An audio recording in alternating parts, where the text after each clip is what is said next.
आधी रात का आखिरी ट्रक रात के करीब 1:40 पर थे। राजस्थान के एक सुनसान हाईवे पर महेश अपना ट्रक लेकर अकेला जा रहा था। सड़क कई किलोमीटर तक बिल्कुल खाली थी। न कोई गाड़ी, न कोई ढाबा, न कोई इंसान। चारों तरफ सिर्फ अंधेरा था और ट्रक के इंजन की आवाज। महेश पिछले 10 साल से ट्रक चला रहा था, इसीलिए रात में अकेले सफर करने की उसे आदत थी। लेकिन उस रात कुछ अलग था। पिछले करीब आधे घंटे से उसे बार बार ऐसा महसूस हो रहा था जैसे कोई उसके ट्रक का पीछा कर रहा हो। जब भी वह शीशे में देखता, पीछे सिर्फ खाली सड़क दिखाई देती। महेश ने खुद को समझाया, शायद थकान की वजह से ऐसा लग रहा है। उसने रेडियो चला दिया, लेकिन रेडियो पर भी अजीब सी खरखराहट होने लगी। फिर अचानक रेडियो बंद हो गया। महेश ने उसे दोबारा चालू किया। इस बार रेडियो से किसी बच्ची के रोने की बहुत धीमी आवाज आने लगी। महेश ने तुरंत रेडियो बंद कर दिया। उसने घड़ी की तरफ देखा। 1:40 बज रहे थे। तभी हाईवे के किनारे उसे एक छोटी सी लड़की दिखाई दी। लड़की ने सफेद कपड़े पहन रखे थे। वह बिल्कुल सड़क के किनारे खड़ी थी और लगातार महेश के ट्रक को देख रही थी। महेश ने ट्रक की रफ्तार कम कर दी। उसने सोचा शायद किसी की गाड़ी खराब हो गई होगी, लेकिन लड़की के आसपास दूर दूर तक कोई गाड़ी नहीं थी। महेश उसके पास से निकलने ही वाला था कि लड़की ने अचानक हाथ उठाकर ट्रक रोकने का इशारा किया। महेश ने ब्रेक लगा दिए। उसने खिड़की नीचे करके पूछा, क्या हुआ बेटा, इतनी रात को यहाँ अकेली क्यों खड़ी हो? लड़की ने कोई जवाब नहीं दिया।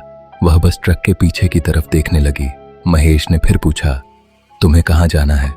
कुछ सेकंड बाद लड़की ने बहुत धीमी आवाज में कहा, अंकल, मुझे आगे वाले पुल तक छोड़ दो। महेश को थोड़ा अजीब लगा, लेकिन बच्ची को इतनी रात अकेले छोड़ना भी उसे ठीक नहीं लगा। उसने दरवाजा खोल दिया। लड़की चुपचाप ट्रक में बैठ गई। महेश ने ट्रक आगे बढ़ा दिया। करीब 2 मिनट तक दोनों के बीच कोई बात नहीं हुई। लड़की बिल्कुल चुप बैठी थी। वह सामने नहीं देख रही थी। उसकी नजर लगातार ट्रक के पीछे की तरफ थी। महेश ने शीशे में उसे देखा, फिर पूछा, तुम्हारा घर कहाँ है? कोई जवाब नहीं। मम्मी पापा कहाँ हैं? फिर भी कोई जवाब नहीं। महेश ने दोबारा शीशे में देखा। इस बार पीछे की सीट खाली थी। महेश के हाथ स्टीयरिंग पर जम गए। उसने तुरंत ब्रेक लगाया। ट्रक सड़क के बीच रुक गया। महेश ने पीछे मुड़कर देखा, वहां कोई नहीं था। उसने सीट के नीचे देखा, फिर दरवाजा चेक किया। दरवाजा अंदर से बंद था। महेश घबराकर ट्रक से नीचे उतरा। उसने ट्रक के चारों तरफ देखा, लेकिन लड़की कहीं नहीं थी। तभी ट्रक के अंदर से आवाज आई, थक थक थक। महेश वहीं रुक गया। आवाज ट्रक के पीछे बने बंद कंटेनर से आ रही थी। उसने सोचा शायद कोई सामान हिल गया होगा, लेकिन कुछ सेकंड बाद फिर आवाज आई, थक थक थक। इस बार आवाज पहले से ज्यादा तेज थी। महेश ने कंटेनर के पास जाकर कान लगाया। अंदर से किसी के सांस लेने की आवाज आ रही थी। महेश पीछे हट गया। फिर अंदर से एक बच्ची की धीमी आवाज आई, अंकल। महेश के चेहरे का रंग उड़ गया। आवाज दोबारा आई, अंकल, दरवाजा खोलो। महेश ने कंटेनर का ताला देखा। ताला बाहर से बंद था। उसने घबराकर कहा, अंदर कौन है? कुछ सेकंड तक बिल्कुल खामोशी रही। फिर वही आवाज आई, मैं हूं अंकल, मुझे बाहर निकालो। महेश ने तुरंत ट्रक स्टार्ट किया। उसने तय किया कि चाहे कुछ भी हो, वह अब सीधे नजदीकी पुलिस चौकी जाएगा। ट्रक तेजी से आगे बढ़ने लगा, लेकिन कुछ ही सेकंड बाद महेश को महसूस हुआ कोई उसके पीछे बैठा है। उसने धीरे से शीशे में देखा। वही लड़की, वह फिर से पिछली सीट पर बैठी थी। इस बार उसके चेहरे पर एक अजीब सी मुस्कान थी। महेश के हाथ कांपने लगे। उसने डरते हुए पूछा, तुम वापस कैसे आई? लड़की ने धीरे से अपना सिर घुमाया। उसकी आंखें बिल्कुल काली थीं। फिर उसने कहा, मैं तो गई ही नहीं थी। महेश ने ट्रक की रफ्तार और बढ़ा दी। लड़की कुछ नहीं बोली, वह सिर्फ मुस्कुराती रही। कुछ दूर आगे उसे एक पुराना पुल दिखाई दिया। अचानक लड़की ने कहा, यहीं रोक दो। महेश ने ब्रेक लगा दिए। लड़की दरवाजा खोलकर नीचे उतरने लगी, लेकिन उतरने से पहले उसने महेश की तरफ देखा और कहा, अंकल, आज आप बच गए। महेश ने घबराकर पूछा, किससे? लड़की ने ट्रक के पीछे बने कंटेनर की तरफ इशारा किया और बहुत धीमी आवाज में बोली, जो मेरे साथ अंदर बैठा है, उसे। महेश की नजर तुरंत कंटेनर की तरफ गई। कंटेनर का दरवाजा अपने आप हिलने लगा, पहले हल्का सा, फिर जोर से, धड़ाम। महेश सीट से उठकर पीछे देखने लगा। कंटेनर का ताला अभी भी लगा हुआ था, लेकिन दरवाजा धीरे धीरे खुल रहा था। महेश ने डरते हुए ब्रेक छोड़े और ट्रक को आगे बढ़ाने की कोशिश की, लेकिन ट्रक आगे नहीं बढ़ा। इंजन चल रहा था, फिर भी ट्रक जैसे किसी भारी चीज ने रोक रखा हो। अचानक ट्रक की सारी लाइटें बंद हो गईं। चारों तरफ घना अंधेरा छा गया और उसी अंधेरे में कंटेनर के अंदर से किसी आदमी की भारी आवाज आई, महेश। महेश का शरीर सुन्न पड़ गया। उसने कभी उस आवाज को नहीं सुना था, लेकिन आवाज ने उसका नाम बिल्कुल साफ लिया था। फिर आवाज आई, महेश, पीछे मत देखना। महेश ने डर के बावजूद शीशे में देखा। पीछे लड़की खड़ी थी, लेकिन अब वह सीट पर नहीं थी, वह बिल्कुल उसके पीछे खड़ी थी। उसका चेहरा महेश के चेहरे के बेहद करीब था। महेश ने डर के मारे चीखते हुए ट्रक का दरवाजा खोला और बाहर कूद गया। वह सड़क पर गिर पड़ा। कुछ सेकंड तक उसे कुछ समझ नहीं आया। फिर उसने पीछे देखा।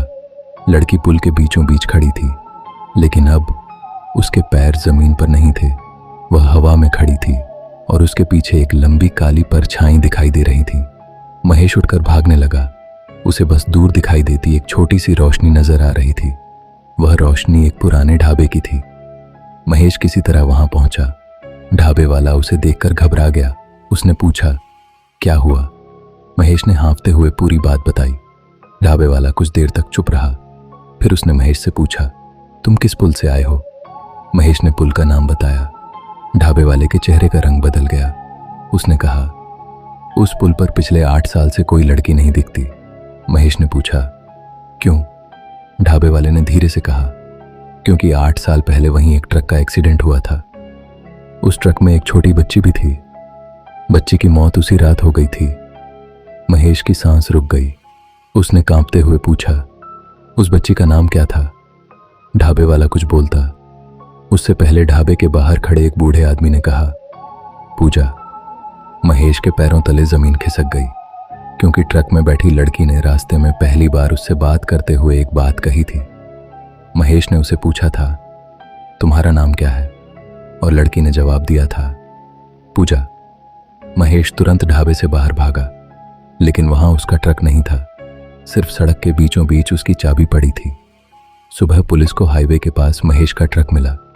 ट्रक का इंजन चालू था, दरवाजे खुले थे, लेकिन महेश गायब था। पुलिस ने आसपास कई किलोमीटर तक तलाश की।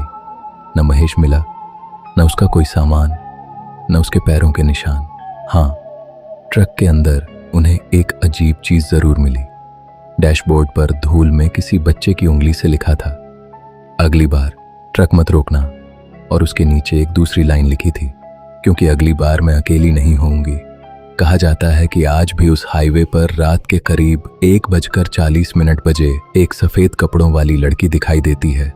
वह हाथ उठाकर गुजरते हुए ट्रकों को रोकने की कोशिश करती है।